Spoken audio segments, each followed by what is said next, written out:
अस्सलाम वालेकुम स्टूडेंट्स, कैसे हैं आप लोग। उम्मीद है खैरियत से होंगे। मैंने आपको पिछली वीडियो में मैंने आप लोगों को 1.2 एक्सरसाइज की फ़र्स्ट क्वेश्चन करवा दिया था। अब मैं चलती हूँ सेकंड क्वेश्चन की तरफ। तो इसमें हमने पहले सवाल लिखा है, from the following matrices identify square matrices, rectangular matrices, row matrices, column matrices, identity matrices and null matrices. तो मैंने ये पिछली वीडियोस में भी आपको इनकी डेफिनेशन के बारे में थोड़ा थोड़ा बता दिया था, तो मैं अब दोबारा बता देती हूँ। तो चलते हैं कॉपी की जानिब।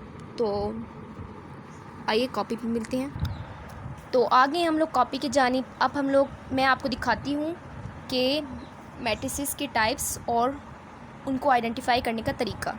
तो स्टूडेंट्स, मैंने आपको पिछली वीडियोस में बताया था कि यूनिट मैट्रिसेस किसे बोलते हैं, जिसके डायगोनल्स में 1 लिखा हो, यानी डायगोनल्स में किसी एक तरफ, चाहे 1 इस तरफ हो, लेकिन अपोजिट इस तरफ भी, अगर इस तरफ लिखा हो तो तब भी वो यूनिट होगा। अगर इस तरफ लिखा हो, अगर एक इस तरफ लिखा हुआ है 1, तो इस तरफ क्या लिखा होगा, 0 लिखा होगा। अगर इस तरफ 1 लिखा है तो इस तरफ क्या लिखा होगा, 0 लिखा होगा। तो वो उसको क्या बोलते हैं, यूनिट और आइडेंटिटी मैट्रिसेस। अब इस वाले क्वेश्चन में आपके लिए लिखा हुआ है ई पार्ट में आइडेंटिटी मैट्रिसेस। सो आपने इसको आइडेंटिटी बोलना है, यूनिट नहीं बोलना, क्योंकि पिछले क्वेश्चन में यूनिट लिखा हुआ है, तो इसलिए मैंने यूनिट लिखा हुआ है।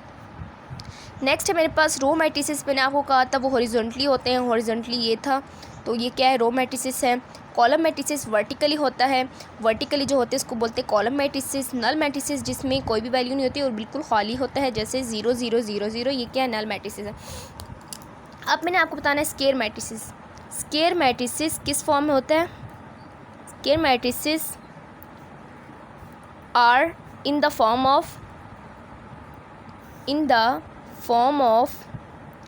स्क्वायर। स्क्वायर बोलते किसे हैं, जिसकी चारों साइड्स बराबर हों, इसको क्या बोलते हैं, स्क्वायर बोलते हैं। तो अब मैं आपको एक मैट्रिसेस लिख के देती हूँ, 2 3 4 5। अगर आप इसको इमेजिन करें कि ये मेरे पास ये लाइन इससे ज्वाइन हो जाती है और ये लाइन इससे ज्वाइन हो जाती है, तो ये लेंथ चारों की बराबर आएगी। तो ये क्या है, स्क्वायर मैट्रिसेस है। स्क्वायर मैट्रिसेस के चारों साइड्स इक्वल होती हैं।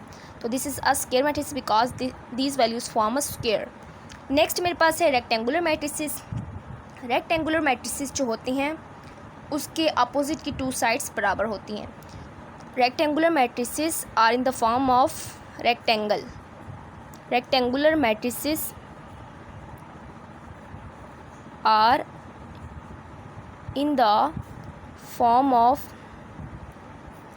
रेक्टेंगल।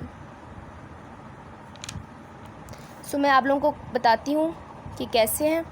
रेक्टेंगल किसे बोलते हैं, जिसकी अपोजिट की साइड्स बराबर हों। ये इसके बराबर है तो ये इसके बराबर है, तो ये क्या है, रेक्टेंगल है। इसकी मैं एग्जांपल आपको नेक्स्ट पेज पे बताती हूँ। तो स्टूडेंट्स, नेक्स्ट पेज पे मैंने एग्जांपल लिख ली है।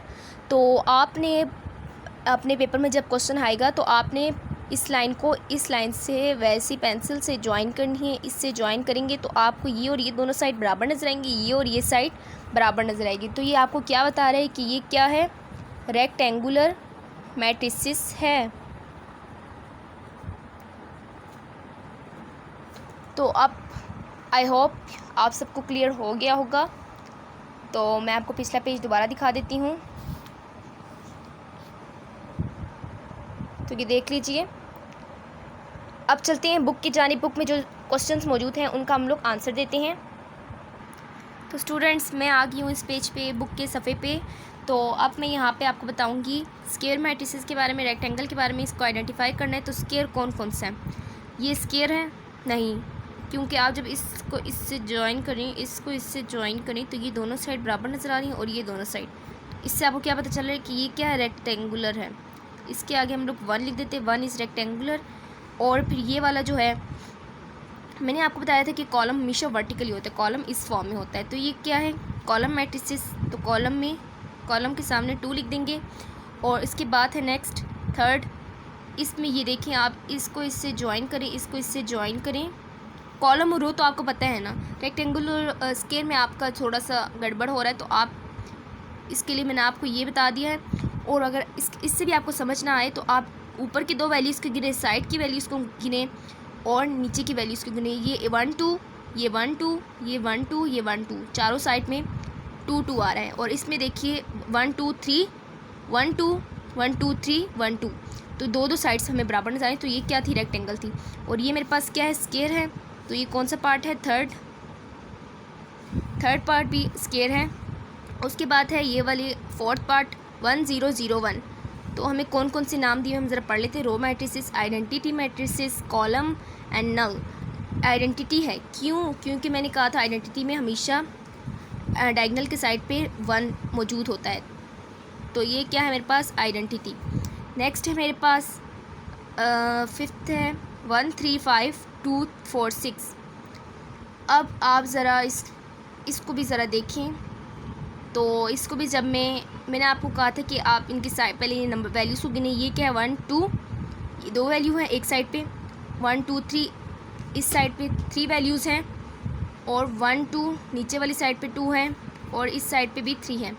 तो इसके ये वाली 2 साइड और ये वाली, अब आप इसको देखिए, ये 1 2 ये साइड, ये 1 2 ये साइड, 1 2 3 और ये 1 2 3। तो आप इसको इस तरह ज्वाइन करके देखें, ये भी आपके पास क्या बन रहा है? रेक्टेंगल। सो इसके आगे भी क्या लिखेंगे? 5। और फिर ये मेरे पास 6 पार्ट है, 3 10 एंड 1 -1। तो ये मेरे पास किस फॉर्म में है? रो की फॉर्म में है। तो ये क्या है? रो मैट्रिसेस है। इसके रो मैट्रिसेस के आगे 6 लिखेंगे। उसके बाद नेक्स्ट है मेरे पास 1 0 0।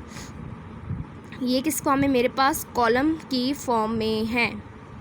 सो ये कॉलम की फॉर्म में है। तो ये क्या है? मेरा कॉलम मैट्रिसेस है, यानी 7th के आगे मैं ये लिखूँगी। फिर मेरे पास है ये 1 2 3 1 2 3 1 1 2 3 1 2 3। अब आप एक बार 1 2 3 ऐसे गिनेंगे, फिर आप 1 2 3 ऐसे गिनेंगे, 1 2 3 ऐसे गिनेंगे, फिर दोबारा इसको 1 2 3 कहकर गिनेंगे। तो ये आपके पास क्या बन रहा है? स्क्वायर की फॉर्म में बन रहा है, चारों साइड इक्वल आ रही है। तो ये मेरे पास क्या 8वां भी स्क्वायर है। नेक्स्ट है मेरे पास ये लास्ट वाला 0 0 0 0 0 0 0। जब आपने मैट्रिसेस के टाइप्स में पढ़ा था तब आपने पढ़ा था कि जब जिसमें भी 0 लिखा हो वो क्या होगा? नल होगा। तो इसके आगे क्या लिख देंगे? 9, नल के आगे। सो मेरी ये सेकंड क्वेश्चन भी यहाँ पे कंप्लीट होगी। अगर आपको कुछ भी समझ ना आए तो आप मुझे कमेंट में पूछ सकते हैं। तो अपना बहुत बहुत ख्याल रखिए और मेरे चैनल के साथ कनेक्ट रहिए और मेरे चैनल को सब्सक्राइब कर दीजिए। ओके, अल्लाह हाफिज़।